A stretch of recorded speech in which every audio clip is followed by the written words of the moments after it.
Asia কাপে কোনো দল যদি ভারতকে হারানোর ক্ষমতা রাখে সেটা বাংলাদেশ। হেসে উড়িয়ে দেওয়ার আগে বাস্তবতা দেখে নিন। এশিয়া কাপের শেষ আসরেও ভারত একমাত্র ম্যাচটা হেরেছিল বাংলাদেশের কাছে। 2022 এশিয়া কাপে ভারতের সঙ্গে বাংলাদেশের দেখা হয়নি। 2018 এশিয়া কাপে উত্তেজনাকর সেই ফাইনাল তো এখনো তরতাজা স্মৃতি। 2017 সালের নিদাহাস ট্রফিতে হারতে হারতে জিতেছিল ভারত। 2015 বিশ্বকাপের পর থেকে দুইবার ওয়ানডে সিরিজে মুখোমুখি হয়েছে ভারত ও বাংলাদেশ। দুইবারই টাইগাররা সিরিজ জিতেছে। নামে ভারে ভারত বড় দল, তাতে কোনো সন্দেহ নেই। তবে বাংলাদেশ ভারত মুখোমুখি হলে সেই পার্থক্যটা খুব বেশি কাজে আসে না। গত এক দশক ধরে অন্তত সেটাই হয়ে আসছে। এখন বাংলাদেশ ভারত ম্যাচ মানে শেষ বল পর্যন্ত শ্বাসরুদ্ধকর লড়াই। বড় দলগুলোকে সহজে হারিয়ে দেওয়া ভারত বাংলাদেশের সাথে জিততে পারলেও সেটা হয় ভীষণ কষ্টার্জিত।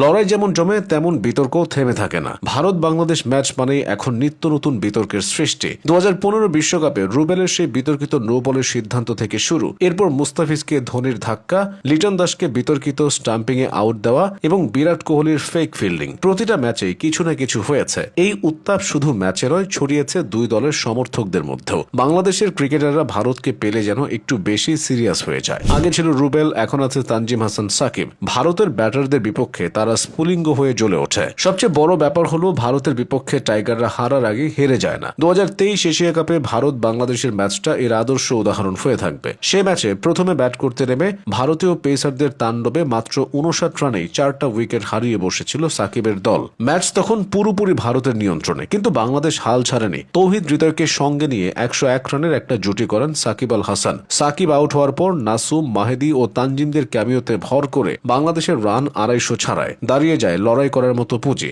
সেই পুঁজি নিয়ে শুরুতেই ভারতের মেরুদণ্ডে আঘাত করেন তানজিম হাসান।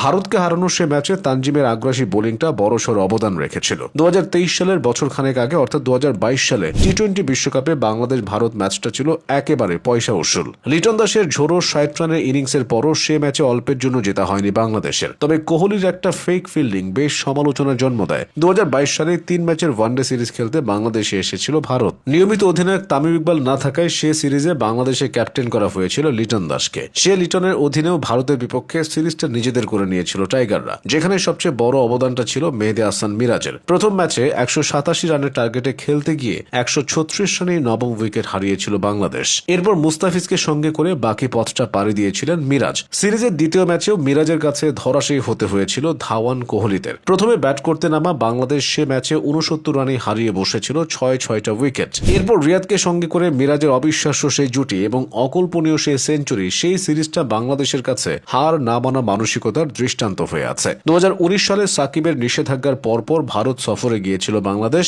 সে সফরের প্রথম টি-20তে মুশফিকের ব্যাটে ভর করে স্বাগতিকদের হারিয়ে দিয়েছিল তারা। সেটা শুধু একটা জয় ছিল না, ভারতের মাটিতে তাদেরকে হারানোয় কঠিন সময়ে বাংলাদেশ হয়েছিল দারুণ উজ্জীবিত। 2018 এশিয়া কাপের ফাইনালে ভারত বাংলাদেশ ম্যাচটা তো গড়িয়েছিল শেষ বল পর্যন্ত। 2017 নিদাহাস ট্রফিতে দীনেশ কার্তিক অতিমানবীয় ব্যাটিং না করলে ভিন্ন কিছু হতো। 2016 টি-20 বিশ্বকাপের শেষ 3 বলে 2 রানের শেষ সমীকরণ আজও অনেকে মেলাতে পারেন না। বাংলাদেশের সাথে ভারতের জম্পেশ লড়াইটা শুরু হয়েছিল 2015 সালে মুস্তাফিজের আগমনী ওয়ানডে সিরিজে। তারপর থেকে প্রতিবারই ভারতের চোখে চোখ রেখে লড়াই করছে বাংলাদেশ।